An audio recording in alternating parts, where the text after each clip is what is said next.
Hello everyone, welcome to Visionary Classes. Today we will discussing about the lecture number 4 on the JNU 2015 exam that is came for the MSc level entrance exam for our JNU for School of Environmental Sciences. Okay, so this is a continuation lecture of lecture 3. I am again telling those students who are still not writing and sending the notes to me, they will be in loss because we will be soon going to start our online teaching classes. Okay, so if you are very much concerned about your preparation, you should contact me as soon as possible because we will be starting our online classes. Okay, so if you are not paying attention towards this, you will be in a great loss, that I am again telling. ठीक है, बार बार मैं ये आपको समझा रहा हूँ। हमारे online classes से पहले अगर आप मेरे को कांटेक्ट नहीं करोगे तो you will be in the loss because we will go with the peoples who are regularly in contact with us. Okay, तो जो कांटेक्ट में नहीं है, जो एक बार कांटेक्ट करके गायब हो गए हैं, या जो वो नोट्स बनाते हैं लेकिन सेंड नहीं करते हैं, ठीक है, और जो नए सब्सक्राइबर अभी के अभी आए हैं, ठीक है, मैं उन सब से रिक्वेस्ट करता हूँ आप सब मेरे को एक बार टेक्स्ट करो। जब तक आप टेक्स्ट नहीं करोगे आपको मैं ऑनलाइन क्लासेस में ऐड नहीं कर पाऊंगा। अभी मैं कुछ दिनों में ऑनलाइन क्लासेस स्टार्ट करने वाला हूं, तो वहां पे आपको ये प्रॉब्लम्स फेस करना पड़ेगा। ठीक है, तो अगेन आई एम रिपीटिंग, मैं ये बार बार रिपीट नहीं करूंगा। ठीक है, आप मेरे को पर्सनली टेक्स्ट करोगे, आज के आज बात करोगे, तब हम आगे की जो प्रोसीजर है उसकी फॉलो अप करेंगे। ठीक है, इतना मैं समझा दे रहा हूँ आपको। ओके, चलो क्लासेस आज का प्रारंभ करते हैं। तो आज का जो पहला क्वेश्चन है, जैसे कि हम पढ़ने जा रहे हैं, तो फर्स्ट क्वेश्चन क्या बता रहा है आप देख सकते हो। फर्स्ट क्वेश्चन ये पूछ रहा है कि जो हाइड्रोजन गैस है, hydrogen gas is not liberated when the following metal is added to dilute HCl। ये हमारा क्या है, इसने क्वेश्चन पूछा है। ठीक है, तो रिएक्शन बना लो। अरे बहुत इजी है ये रिएक्शन, बहुत इजी है, बचपन में 10th क्लास में पढ़ चुके हो। जिंक को जब HCl के साथ ऐड करते हो हाइड्रोक्लोरिक एसिड के साथ, तो क्या देता है, जिंक क्लोराइड प्लस हाइड्रोजन। फिर जब तुम ऐड करते हो मैग्नीशियम को हाइड्रोक्लोरिक एसिड के साथ, क्या देता है, MgCl2 प्लस हाइड्रोजन। फिर जब तुम टीन को ऐड करते हो HCl के साथ, तो tin chloride plus hydrogen gas मिलता ही है। लेकिन अगर हम सिल्वर की बात करें, सिल्वर, ठीक है, तो silver does not liberates hydrogen from the HCl as the silver is less reactive than hydrogen. इतना समझ में आया। तो आपको क्या पढ़ना है, रिएक्टिव सीरीज पढ़ना है। ठीक है, ये टॉपिक कहाँ से आया, ये टॉपिक आया है रिएक्टिव सीरीज से। तो रिएक्टिव सीरीज में क्या देखना है कि हर अलग अलग एलिमेंट्स का आपको वो देखना है, क्या फ्लो देखना है कि कौन किससे ज्यादा रिएक्टिव है।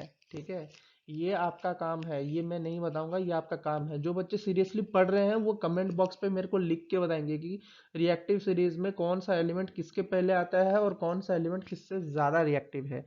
ये आप लिखने की कोशिश करो, देखो कमेंट बॉक्स पे लिखा करो ताकि मेरे को पता चले कि आप कंसर्न हो अपने स्टडी के प्रति। जो नहीं कर रहे हैं उनके लिए तो है ही मुसीबत, अब क्या कर सकते हैं।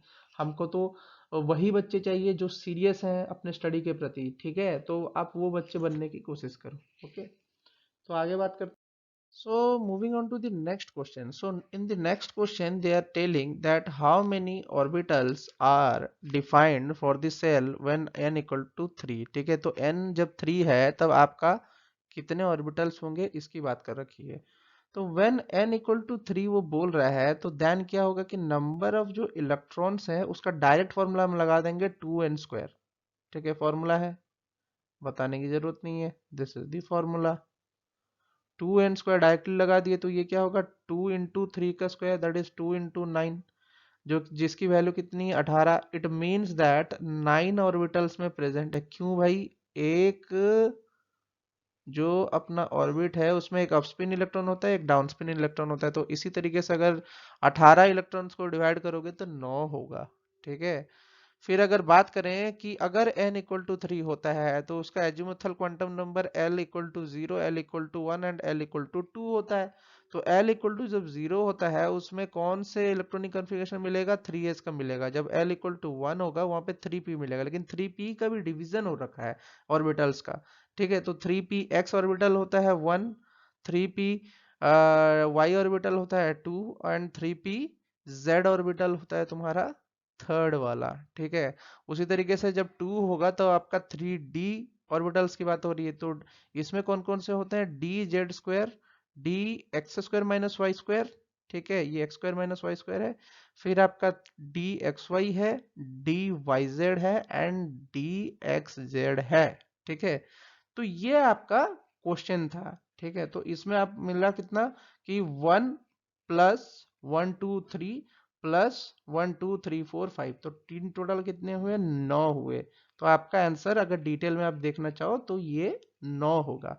तो ये आपका मैंने यहाँ पे डिटेलिंग कर दिया, डिटेल, ठीक है। तो आपको पढ़ना क्या है, आपको किस चीज के बारे में पढ़ना है, क्वांटम नंबर्स के बारे में पढ़ना है, क्वांटम क्वांटम नंबर्स के बारे में पढ़ना है, ठीक है। क्वांटम नंबर्स के बारे में आपको पढ़ना है, जिसमें कि आपको टाइप्स ऑफ क्वांटम नंबर्स के बारे में पढ़ना है, टाइप्स ऑफ क्वांटम नंबर्स के बारे में पढ़ना है, ठीक है। इसकी शुरुआत करो जाके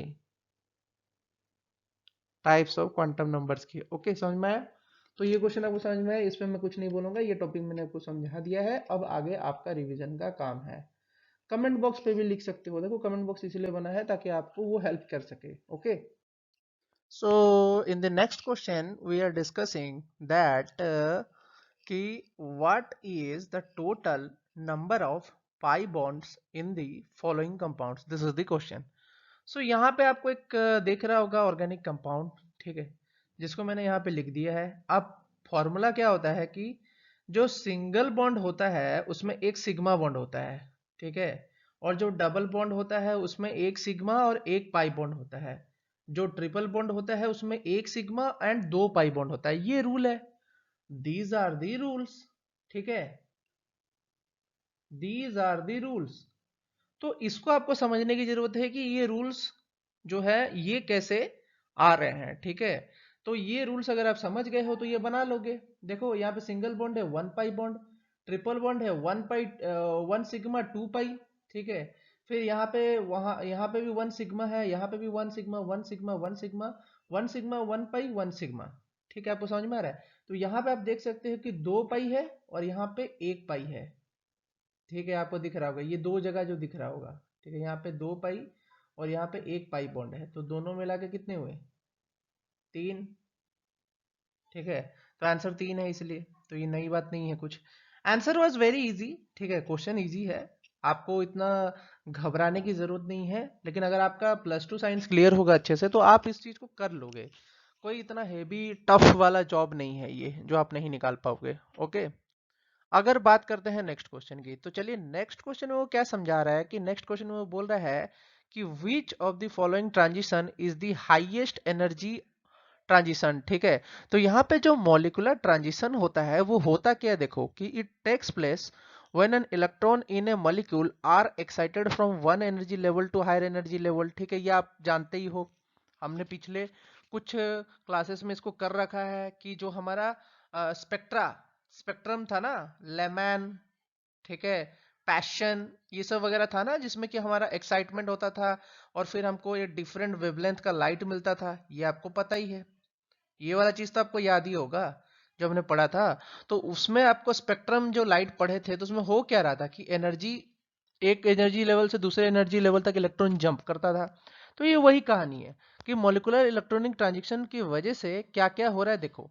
अब क्या होता है कि इसमें जो इलेक्ट्रॉन्स ऑक्युपाइंग ए होमो, ठीक है, of a sigma bond can get excited to LUMO of that bond, ठीक है। सिग्मा जो बॉन्ड है होमो में जो होता है वो एक्साइट होकर लोमो तक पहुंच सकता है। तो दिस प्रोसेस में क्या होता है कि sigma to sigma asterisk transition, समझ में आया। तो सिग्मा वाले बॉन्ड का to sigma anti bond transition होता है यहाँ पे, ठीक है। उसी तरीके से पाई बॉन्ड ऑर्बिटल से पाई एंटी बॉन्ड के लिए पाई टू पाई एस्ट्रिक होता है। सिमिलरली क्या होता है, N to pi asterisk N to sigma asterisk होता है। तो यहाँ पे मैं आपको ये जो फिगर दिखा रहा हूँ, ये जो पहला फिगर है, फिगर 1, ठीक है, यहाँ पे आपको समझ में आ रहा होगा कि जो एनर्जी है मैंने डिवीजन कर दी है यहाँ पे बॉन्डिंग लिखा है, बॉन्डिंग लिखा है, नॉन बॉन्डिंग, एंटी बॉन्डिंग लिख दिया है। तो ये डायग्राम अगर आप याद कर लोगे तो आपको आसान रहेगा। देखो क्या हो रहा है यहाँ पे, सिग्मा टू सिग्मा एस्ट्रिक, ठीक है, सिग्मा टू सिग्मा एस्ट्रिक दिख रहा है यहाँ पे आपको, तो सिग्मा टू सिग्मा एस्ट्रिक ये रहा। फिर यहाँ पे क्या दिख रहा है, pi to pi asterisk, N to sigma asterisk, N to pi asterisk. अब मेरे को बात बताओ कि हाईएस्ट एनर्जी लेवल कहाँ पे होगा, highest energy, the following transition is the highest energy transition. अब ये कोई मेरे को बताएगा कि किस चीज में हाईएस्ट एनर्जी ट्रांजिशन होगा। देखो ट्रांजिशन हो रहा है, कहां से कहां हो रहा है आप खुद देखो। अभी भी आपको अगर समझ में नहीं आ रहा तो हम क्या बताएं, देखो आप एनर्जी का लेवल देखो, एनर्जी कितना ज्यादा हो रहा है, यहाँ पे सबसे ज्यादा है किसमें दिख रहा है आपको, ये वाला जो है ट्रांजिशन, तो ये क्या होगा, sigma to sigma x. Simple था, कोई बड़ा बात नहीं है। बात करते हैं नेक्स्ट क्वेश्चन की, तो ये बहुत ही इंटरेस्टिंग क्वेश्चन है और इजी भी है। ठीक है, तो इसमें क्या बोल रहा है कि calculate the uncertainty in the velocity of a bullet weighing 10 gram whose position is known within 0 plus minus 0.1 mm, ठीक है, जिसमें कि h दे रखा है, h क्या है, प्लैंक्स कांस्टेंट है। ठीक है, तो हाइजेनबर्ग अनसर्टेनिटी प्रिंसिपल आपने पढ़ रखा है, तो उसमें क्या होता था कि मोमेंटम का प्रोडक्ट इनटू तुम्हारा displacement is greater than equal to h upon 4 pi होता था। तो उसमें से मैंने फॉर्मूला डाला m delta v dot delta x, उसमें से आगे डाला तो मैंने ये फॉर्मूला आया, फिर आगे मैं प्रोसीड किया तो मेरा ये फॉर्मूला बन के आ गया जिसका वैल्यू है 5.27 इंटू 10⁻⁻28। तो वेलोसिटी हमारा कितना हो गया, हमारा इतना हो गया। Calculate the uncertainty in the velocity, तो डेल्टा वी जो था वो अनसर्टेनिटी था जिसकी वैल्यू हुई 5.28 इंटू 10⁻⁻28। तो इसका आंसर यही था। ओके, आई होप कि आपको ये लेक्चर समझ में आया होगा। If you have some doubts you can comment me in the box. Have a nice day.